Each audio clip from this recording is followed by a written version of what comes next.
Friends வணக்கம். Exit போல் பற்றி நீங்கள் பார்த்துருப்பீங்க. இந்த எக்ஸிட் போலுடைய ரிசல்ட்ஸ் எல்லாம் வந்து மாறுபட்ட கருத்துக்களை சொல்கிறாங்க. இதற்கு முன்னாடி ஒப்பீனியன் போல்ஸ்ன்னு சொன்னாங்க. ஒப்பீனியன் போல்ஸ்னா என்ன, எக்ஸிட் போல்னா என்ன, அதை பற்றி நான் சொல்கிறேன். அதுக்கு முன்னாடி நான் ஒரு எக்ஸிட் போல் கண்டக்ட் பண்ணேன். உண்மையிலேயே சொல்ல போனால் அதை வந்து எக்ஸிட் போல் அப்படின்னு தான் சொல்லலாம். ஏன்னா இந்த எக்ஸிட் போல் எல்லாம் முடிஞ்ச பின்னாடி நடத்தின போல் அல்லது போஸ்ட் எக்ஸிட் போல். இப்போ ஒப்பீனியன் போல் அப்படின்னு சொன்னா என்ன? இந்த ஒப்பீனியன் போல் அப்படிங்கிறது பல்வேறு அரசியல் கட்சிகள் வாக்குகளை சேகரித்துக் கொண்டிருக்கின்ற சமயங்களில், அதாவது ப்ரீ போலிங் பீரியட், வாக்குப்பதிவிற்கு முன்பு நடத்தப்படக்கூடிய கருத்து கணிப்பு ஒப்பீனியன் போல்.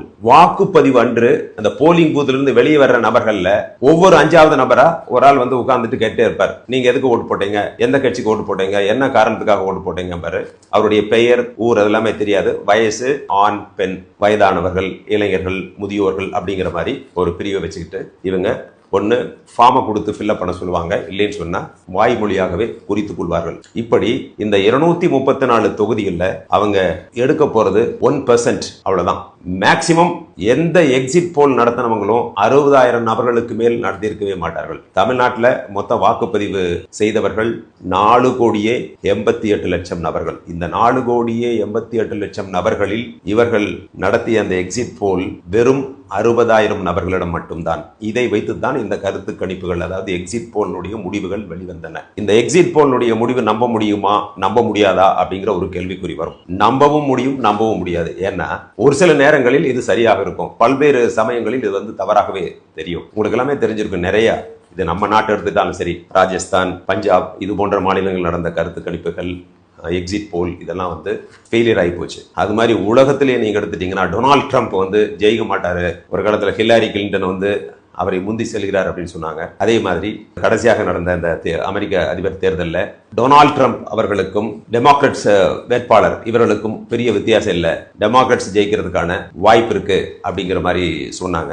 இதனால இந்த எக்ஸிட் போலை அப்படியே எடுத்துக்கொள்ளக்கூடாது. நம்ம நடத்திய சர்வே வந்து post exit poll or exit poll அப்படின்னு சொல்லலாம். மொத்தம் 234 தொகுதி எடுத்துக்கிட்டோம். அந்த ஒரு தொகுதிக்கும் முன்னாள் காவல்துறை அதிகாரிகள் அவர்களை வச்சோம். மொத்தம் 10 பேர் ஒரு தொகுதிக்கு. 2340 நபர்கள் இதில் தேர்வு செய்யப்பட்டார்கள்.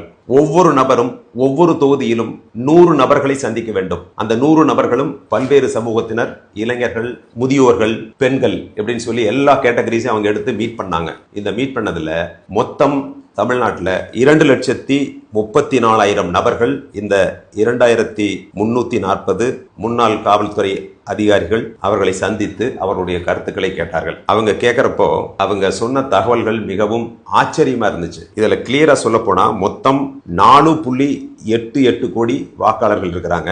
இந்த 4.88 கோடி வாக்காளர்களும் 2,27,00,000 குடும்பங்களிலிருந்து ஓட்டு போட்டிருக்கின்றார்கள். மொத்தம் நம்முடைய தமிழ்நாட்டில் ரேஷன் அட்டை இருக்கிற வீடுகள் 2,27,00,000. இந்த 100 நபர்கள் கிட்டத்தட்ட 40 குடும்பங்கள் ஒவ்வொரு தொகுதியிலும் இந்த சர்வே செய்த முன்னாள் காவல்துறை அதிகாரிகள் தொடர்பு கொண்டனர். அதுல அவங்க கேட்கிறப்போ நம்ம ஓவரால் இந்த டேட்டாலாம் எடுத்து அனலைஸ் பண்ணி ChatGPT, அப்புறம் வந்து ஆந்த்ரோபிக் கிளாட், இப்படி பல்வேறு ஆர்டிஃபிஷியல் இன்டெலிஜென்ஸ் டூல்ஸ், அப்புறம் வழக்கமான நம்முடைய அந்த ஸ்டாட்டிஸ்டிக்ஸ் அதனுடைய டூல்ஸ் இதெல்லாம் பயன்படுத்தி அனலைஸ் பண்ணதில் கிட்டத்தட்ட 41% டிவிகே கட்சிக்கு வாக்களித்திருப்பதாக சொல்கின்றார்கள். இதில் என்ன விஷயம்னா, நிறைய திராவிட முன்னேற்ற கழகம் மற்றும் அண்ணா திராவிட முன்னேற்ற கழகம் இந்த கட்சியில் காலமாக வாக்களித்த மக்கள் எல்லாம் ஒரு சிலர் விஜய் அவர்களுக்கு வாக்களித்திருக்கின்றார்கள், விசில் சின்னத்திற்கு. இதுல என்ன அப்படின்னா, ஏன் நீங்க வந்து எப்பொழுதுமே ட்ரெடிஷனலா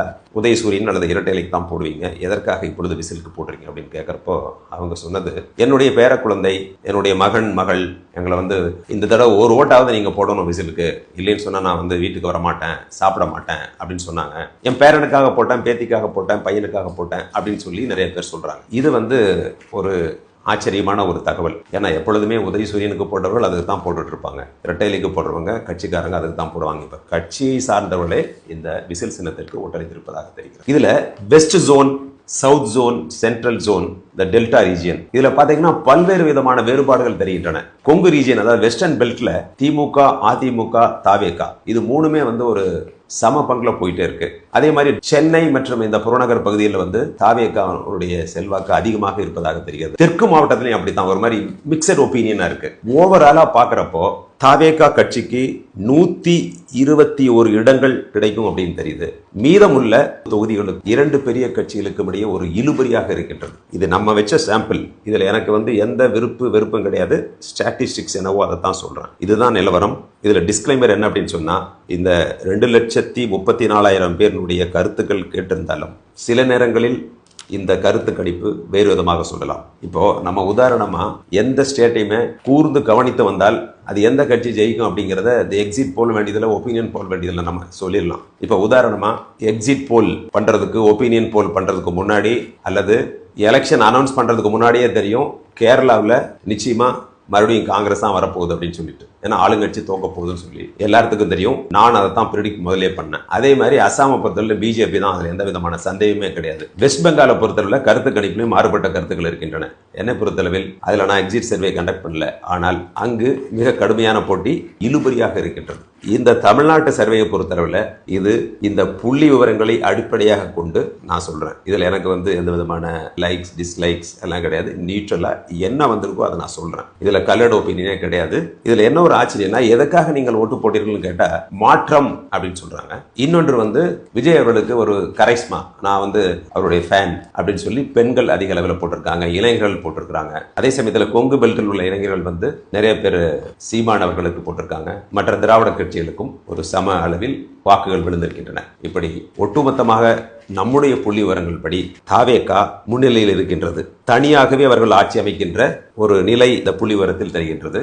இருந்தாலும் என்ன நடக்கிறது என்பதை 4ஆம் தேதி பார்த்திருப்போம். இதுல இன்ட்ரெஸ்டிங் அனாலிசிஸ் என்னன்னா, மொத்தம் 2,27,00,000 ரேஷன் அட்டைதாரர்கள் கிட்டத்தட்ட 1.5 கோடி ஹவுஸ் ஹோல்ட்ஸ் அல்லது ரேஷன் கார்டு வைத்திருக்கின்ற குடும்பங்கள் ஒரு ஓட்டு தாவேகாக்கு போட்டிருக்கிறதாக தெரிகின்றது. அதே மாதிரி 2011 சென்சஸ் படி முஸ்லீம்ஸ் அண்ட் கிறிஸ்டியன்ஸ் இவர்களுடைய பாப்புலேஷன் பெர்சன்டேஜ் வந்து 13%. இவங்க சொல்ற கணக்குப்படி வெறும் 70 லட்சம். ஆனால் எண்ணிக்கையில் நிச்சயமாக அவர்கள் கிட்டத்தட்ட 90 லட்சம் அல்லது 1 கோடி வரை அவர்கள் இருக்கலாம். இந்த மைனாரிட்டி கம்யூனிட்டிலையும் விஜய் அவர்களுக்கு ஓட்டு விழுந்திருக்கின்றது. கிறிஸ்தவ மக்களும் இளைஞர்கள் நிறைய பேர் வாக்களித்திருக்கின்றார்கள். அதுபோன்று ஒட்டுமொத்தமாக அனைத்து மீனவ நண்பர்களும் தாவேகா விசிலுக்குத்தான் வாக்களித்திருக்கின்றார்கள். இப்படி பார்க்கின்ற பொழுது அமைதியாக ஏதோ ஒரு புரட்சி போன்று ஏற்பட்டிருப்பதாக இந்த புள்ளி விவரத்தின்படி தெரிகின்றது. இருந்தாலும் நான் ஏற்கனவே சொன்ன மாதிரி டிஸ்கிளைமர், புள்ளி விவரங்கள் எப்பொழுதுமே 100% உண்மையாக இருக்காது. பொறுத்திருந்து